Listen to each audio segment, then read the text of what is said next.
What's up, everybody? Crash here. Welcome back to the Crash Against the Spread, where we talk about sports from a betting perspective. It is November 11th, and we have 6 games to talk about, 5 in the NBA, 1 Monday Night Football. Got the in-season tournament coming up this week. So let's go ahead and get into it. Yesterday, I had a bunch of plays. I didn't do a video, so kind of all over the place the way that I played them, but we had a pretty good day as far as the picks go. I didn't pick my team, but we won. I had the under in the Giants-Carolina game. I lost the Washington versus Pittsburgh game. I definitely had Washington on the money line and the -1.5 and the over in that game, kind of in separate plays. But that was probably the most heartbreaking loss yesterday. We got the Bills over the Colts. We got Denver plus the 7 with Kansas City in that low-scoring game there. And we got Philly against Dallas. So, at the night game, I didn't get to bet pregame, but I was able to catch a Lions plus 4, and I got an under. What was it at? An under 54.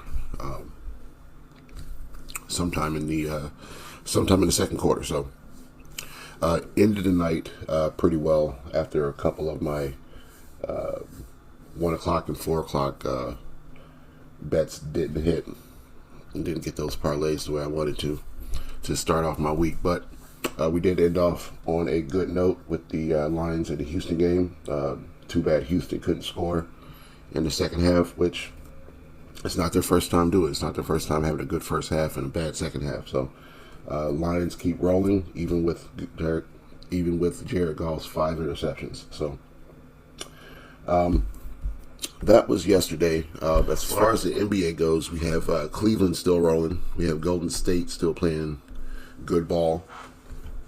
And the Nets are one of the most profitable teams in the league so far. So that kind of leads into today. We have the Cavs and the Bulls playing. I do lean Cavs, but I don't like the number. It's -7.5 on the road, and they haven't been covering every game. So I'd rather lean Cavs, but I think I'll stay off this one as far as one of my picks of the day, or one of the things I'm sure about on this card.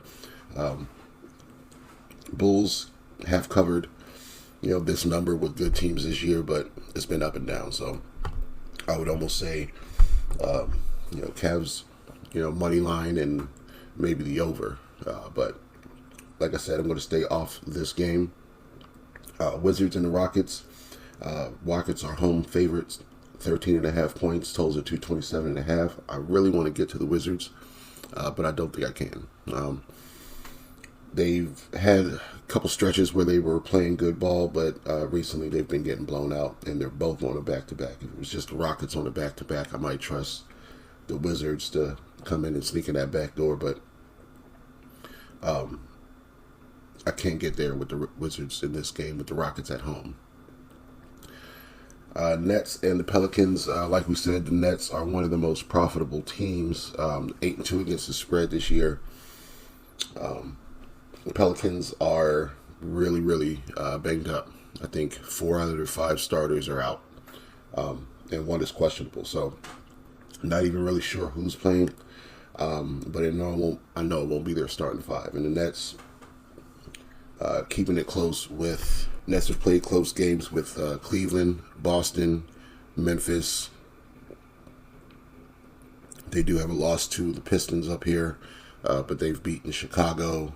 Memphis again, lost to the Nuggets by 5 in Brooklyn, and then they won pretty convincingly over the Bucks. So those are their last 8 games, where they're 4-4 straight up, but they've covered all but one of those games, and that was that Pistons game. So that, I don't want to call it a look ahead. They were on a back-to-back playing Memphis the next day, so could have been a look ahead spot. Could have just been a a clunker. I don't know. Maybe Detroit played their best game ever. So, to tell you the truth, doesn't look like it. Just looks like a lackluster game from Brooklyn more than a Detroit domination. So, we'll just call that a slip up in their last 8 as far as the against the spread numbers go. But other than that, Nets have proven to be a pretty trustworthy team this year, and now they're playing a Pelicans team who we're probably not even sure who their starting lineup is going to be.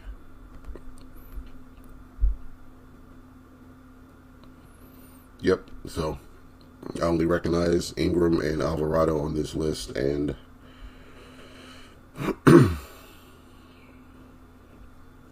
yeah, they got to let the players out. So Trey Murphy is the only one that might play in this game today, and I don't think that's enough. So Brooklyn on the road minus 1.5 is where we're at for that one.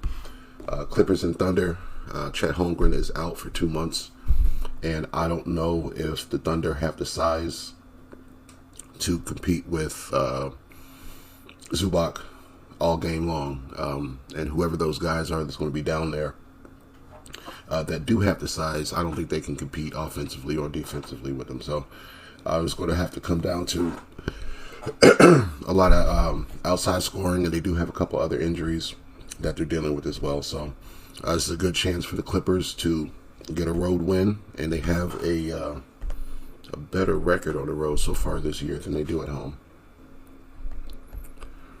Unfortunately for them, with that new arena, they're still 3-0 on the road, and with the banged up Thunder team on a back-to-back, I'd like to have those points in my pocket. So Clippers plus 6.5 for that one, and no real thoughts on the Kings and the Spurs. Still some injury news. Not sure who's playing, who's in and out. They're still missing Popovich. Spurs at home usually bet on I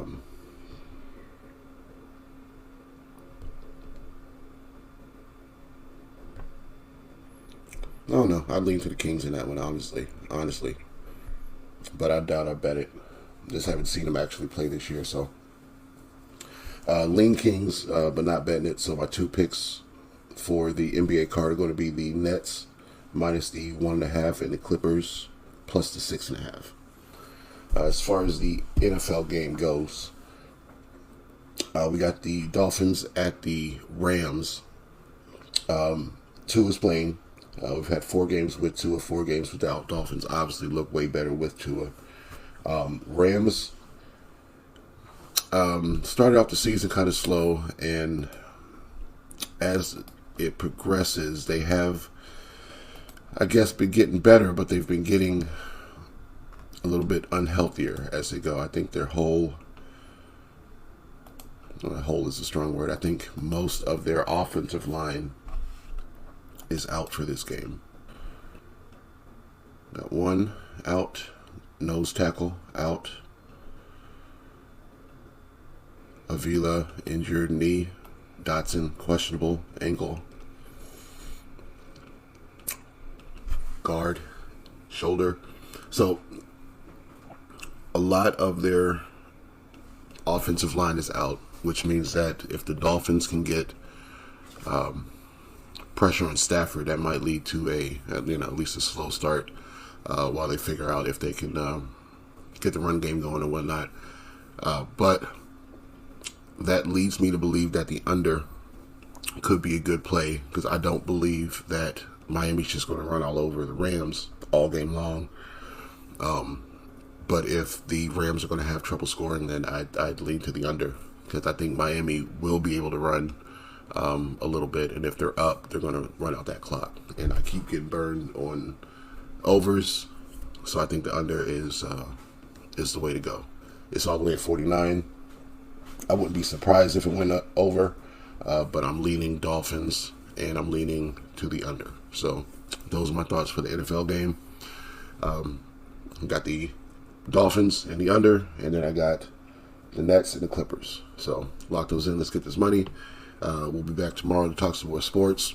I'm playing with. We'll be playing with a different format to try to get a couple more shorter videos about individual games out. So look for those throughout the week, and we'll see you back tomorrow to talk some more sports.